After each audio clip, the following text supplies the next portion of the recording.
গণভোটের আলোকে জুলাই সনদ বাস্তবায়নের দাবিতে জুলাই শহীদ পরিবার ও জুলাই যোদ্ধাদের নিয়ে সোহরাওয়ার্দী উদ্যানে জামাত ইসলামীর এই সমাবেশ। দেশের বিভিন্ন জেলা থেকে আসা জুলাই শহীদ পরিবার ও আহত জুলাই যোদ্ধারা সমাবেশে যোগ দেন। দুপুরের আগেই পূর্ণ হয়ে যায় সোহরাওয়ার্দী উদ্যান। গণভোটের রায়ের আলোকে জুলাই সনদ বাস্তবায়নের দাবি ব্যানার ফেস্টুনে তুলে ধরেন তারা। তাদের দাবি, সরকার ক্ষমতায় এসে জুলাইকে ভুলে গেছে।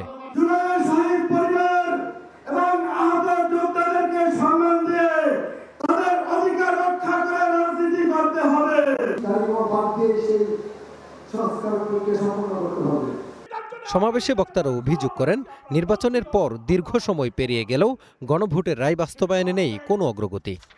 জুলাই যোদ্ধা শহীদ পরিবারের বক্তব্যে পরিষ্কার হয়েছে, সরকার জনগণকে বিভ্রান্ত করার যত চেষ্টাই করুক, যারা জীবন দিয়েছে, অঙ্গ দিয়েছে, ত্যাগ করেছে, আরো ত্যাগের প্রয়োজন হলে 18 কোটি মানুষের মুক্তির জন্য এই গণভোটের রায়কে বাস্তবায়নের সংগ্রাম আমরা দুর্বার গতিতে এগিয়ে নিতে চাই।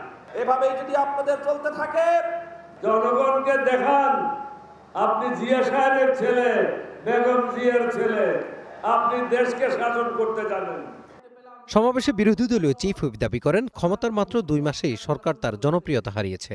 যে বিএনপির জন্ম হয়েছিল গণভোটের মাধ্যমে, সেই বিএনপি আজকে জুলাই গণঅভ্যুত্থান পরবর্তী গণভোটকে অস্বীকার করছে। ভারতপক্ষে বিএনপি তার অস্তিত্বকে অস্বীকার করতে শুরু করে দিয়েছে। আমরা খুব স্পষ্টভাবে বলতে চাই, বাংলাদেশের প্রত্যেকটি প্রতিষ্ঠানকে নতুন করে যে বিএনপি দলীয়করণ করছে, এটা আওয়ামী লীগের পথে বিএনপি বাংলাদেশকে এগিয়ে নিয়ে যাচ্ছে।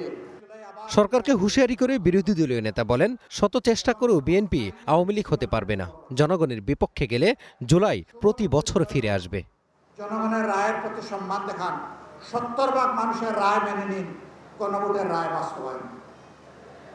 যদি না করেন, আমাদের লড়াই সংসদের ভিতরেও চলবে, খোলা ময়দানেও চলবে ইনশাআল্লাহ।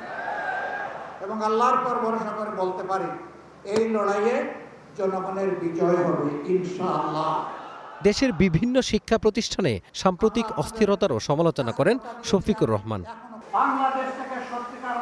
রাজধানীর সোহরাওয়ার্দী উদ্যান থেকে জুলাই শহীদ পরিবারের সদস্য ও আহতদের এই সমাবেশ থেকে স্পষ্ট বার্তা, গণভোটের আলোকে জুলাই সনদ বাস্তবায়ন নিয়ে আর কোনো বিলম্ব দেখতে চান না তারা।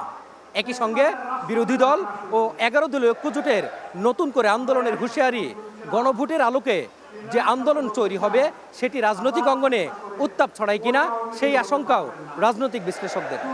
সোহরাওয়ার্দী উদ্যান থেকে মাজহারুল ইসলাম, স্টার নিউজ, ঢাকা।